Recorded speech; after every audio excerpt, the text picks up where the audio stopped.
Room 212, the old Rectory, winter of 1978. The air in that room didn't just feel cold, it felt heavy, as if the oxygen itself was being crowded out by the scent of antiseptic and the stale, lingering ghost of peppermint tea. Outside, the wind howled against the window panes of the old Rectory, a sound like a wounded animal seeking shelter. I remember the way the radiator hissed, a rhythmic metallic wheeze that seemed to keep time with the fading pulse of the man in the bed. His name was Elias Thorne. Even at 82, withered by time and a heart that was simply giving up, Elias possessed the terrifying rigidity of the soldier he had once been. He didn't lie in the bed. He occupied it, his spine a straight line against the pillows, his chin tilted up as if waiting for a commanding officer who would never arrive. But it was his eyes that haunted me. They were clouded by thick, milky cataracts, a white veil that obscured the world, yet they burned with a frantic, silent scream. I sat in the creaky wooden chair beside him, the diary resting heavy on my lap. I had seen many men face the end, but Elias wasn't facing it. He was fighting it. His hands, gnarled like the roots of an ancient oak, were clenched so tightly around a crumpled piece of newspaper that his knuckles had turned the color of bone. He didn't greet me. He didn't ask for a prayer. He simply whispered, his voice a dry rasp of sandpaper on wood. "I killed her, Father," he said. The words didn't float. They sank to the floor like lead. I watched him. I watched the way the flickering bedside lamp cast long, dancing shadows across the deep trenches of his face. He wasn't talking about a crime of blood. He was talking about a crime of time. He handed me the newspaper scrap. It was an obituary. Clara Vance, age 71, passed peacefully at her home, survived by no one. Elias began to speak, and for the next hour the room disappeared. He took me back to 1928. He described a girl with hair the color of autumn wheat and eyes that held the spark of a summer storm. He described the way the dust motes danced in the barn where they shared their first kiss, a taste of stolen cider and desperate hope. He was a young man then, 20 years old, with a jawline sharp enough to cut glass and shoulders broad enough to carry the world. But his father, a man made of iron and misplaced pride, had other plans. A lie was planted, a poisonous, jagged seed. His father told him Clara had been seen with the merchant's son, that she was laughing at Elias's poverty, that she had moved on the moment he stepped away to the barracks. Elias, fueled by the hot, stupid blood of youth, never asked her if it was true. He didn't seek the sun. He sought the dark. He left. He spent 50 years feeding a cold, black fire of resentment, convinced he was the victim of a betrayal that never actually happened. He told me about the letters. For 50 years, he had kept a box under his bed filled with letters he never opened. He thought they were insults. He thought they were justifications. But today, with his sight failing and the end in view, he had asked a nurse to read just one. The nurse didn't find insults. She found a woman who spent 5 decades asking, "Where are you? I am waiting by the gate." Elias turned his clouded eyes toward me, and I saw a tear track through the deep wrinkles of his cheek. It wasn't the tear of a dying man. It was the tear of a man realizing he had been a ghost for half a century. He had lived a life of duty, a life of cold discipline, all to spite a woman who had never stopped loving him. He had built a fortress out of a lie, and now the walls were collapsing on top of him. I felt a hollow ache in my own chest as I listened. How many of us carry stones in our pockets thinking they are precious gems of truth, only to find out they were just weight? We hold on to our anger because it feels like a shield, but a shield is heavy and eventually it crushes the one who carries it. I looked at the obituary again. Clara Vance. She died alone because she was waiting for a man who was busy hating a version of her that didn't exist. The radiator gave one final violent hiss and went silent. The room felt even colder now. Elias reached out, his hand trembling, and touched the sleeve of my coat. "The time," he choked out. "The time is all gone, isn't it?" I didn't have the heart to lie to him. The ink had dried. The story was written, but the tragedy wasn't just the ending. It was every single blank page in between that could have been filled with light. If you had the chance to burn every bridge built on a lie, would you do it today, or would you wait until the fire could no longer warm you? The silence that followed Elias's confession was heavier than the winter storm outside. It was the kind of silence that happens when a man realizes his entire life was a house built on sand, and the tide has finally come in. I watched his gnarled fingers trace the edges of that crumpled obituary, a gesture so tender it broke my heart.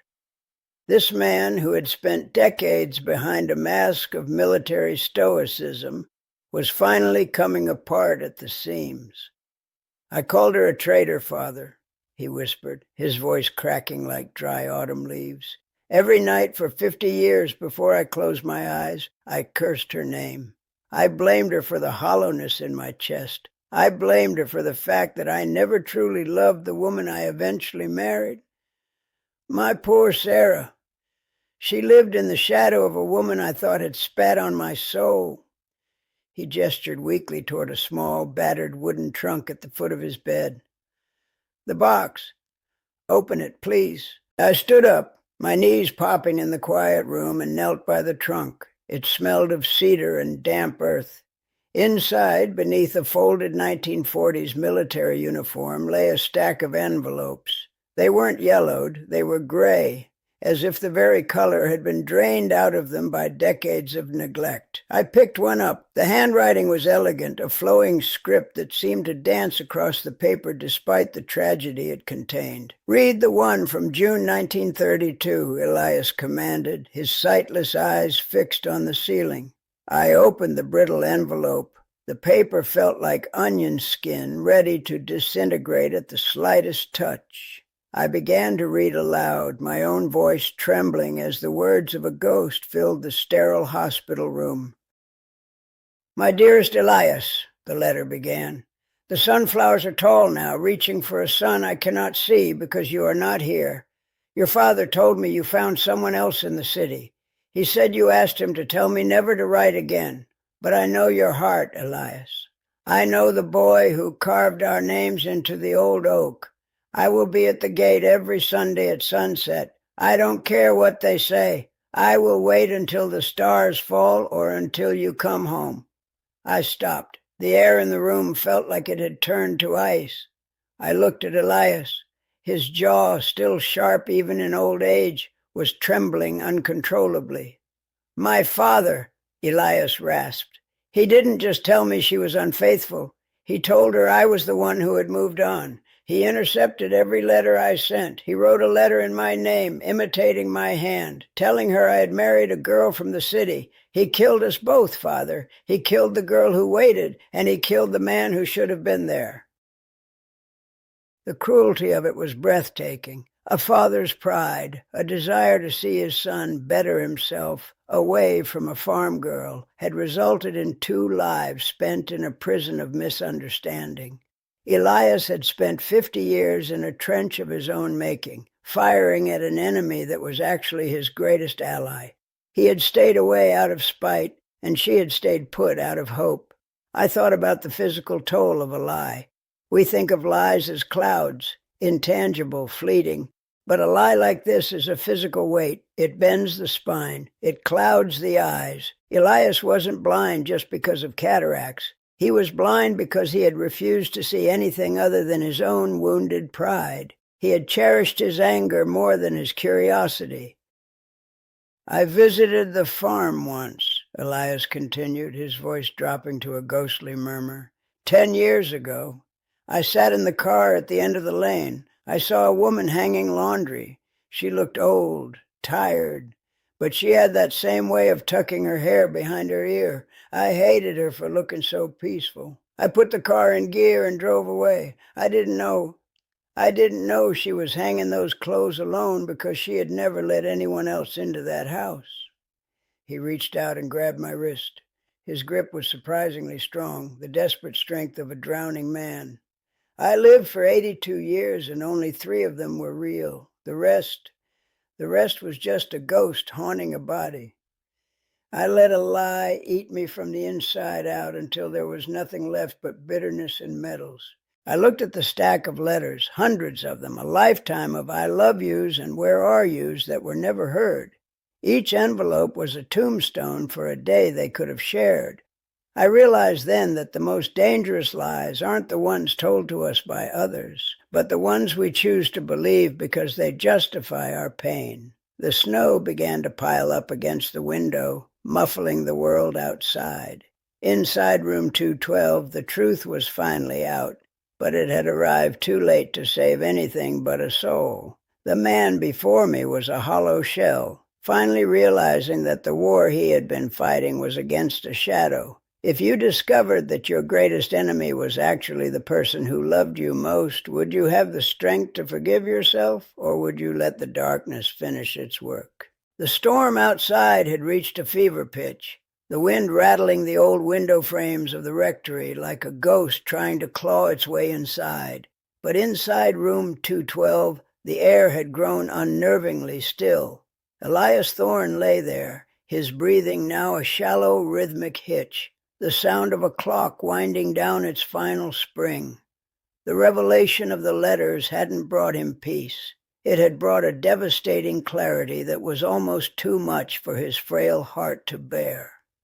"There is one more thing, Father," he whispered, his voice so thin it was almost translucent. "Under the floorboards, my bedroom in the old house on Miller Street, not the letters, something else, my last sin." He reached out, his hand groping blindly in the air until I took it. His skin felt like cold parchment. I never told Sarah. I never told anyone.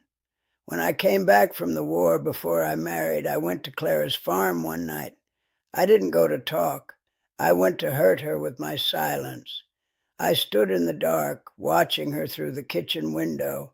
She was crying over a bowl of soup, just crying. And I had a letter in my pocket, a real one. I had written it in a foxhole in France, telling her I was coming home for her. He swallowed hard, a painful clicking sound. "I didn't give it to her. I took that letter and I took the ribbon she gave me when I left, and I buried them under the floorboards of my new life. I literally built my marriage, my home, my entire future on top of the truth I refused to speak. I nailed the wood down tight. I thought if I hid the evidence of my love, the pain would stop. But you can't bury a ghost, can you? They just learn to live in the dark." I watched him, and I realized that Elias Thorne wasn't just a victim of his father's lies. He was a co-conspirator in his own tragedy. He had chosen the safety of his anger over the vulnerability of a conversation. He had preferred to be right and miserable than to be wrong and loved. It was a sobering thought. How many of us are currently nailing down floorboards over the things we are too proud to say? Elias's grip on my hand suddenly tightened. His clouded eyes opened wide, staring at a point just above my shoulder. For a second, the milky veil seemed to lift, and a spark of the young man with the sharp jawline returned. "She's there," he breathed, a faint smile ghosting his lips. "At the gate, the sun it's so bright, Father. She's not hanging laundry anymore. She's just waiting, like she said." The tension left his body all at once. His hand went limp in mine, falling back onto the coarse hospital blanket. The rhythmic wheeze stopped. The silence that followed was absolute, broken only by the distant muffled chime of the chapel bell striking midnight. I stayed with him for a long time. I looked at the gnarled old man who had wasted 50 years on a grudge, and I saw a reflection of every human heart. We are all curators of our own misery, aren't we? We keep the letters we should burn and burn the ones we should keep. I went back to that house on Miller Street a week later after the funeral. The new owners let me in. I found the loose board in the corner of the master bedroom. I pried it up with a small crowbar. There, in the damp darkness of the joist, lay a small tin box. Inside was a mud-stained letter from a soldier in 1944 and a frayed blue ribbon that still carried the faintest impossible scent of lavender. I didn't read the letter. I didn't need to. I took it to the churchyard where they had buried Elias, and then I drove 3 towns over to the small, overgrown cemetery where Clara Vance lay. I dug a small hole in the earth beside her headstone and placed the tin box inside. It wasn't a grand gesture. It was just a return of stolen property. As I stood there in the biting cold, I realized the golden lesson Elias Thorne left behind. We often say that time heals all wounds, but that is a lie. Time is a neutral element. It only grows what you plant in it. If you plant a lie, time will grow a forest of thorns. If you plant silence, time will grow a wall. The weight of the diary in my hands felt different that night. It felt lighter yet more significant.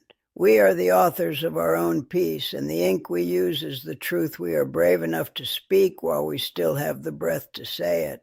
The time doesn't just go away, my friends. It is taken second by second by the things we refuse to let go of.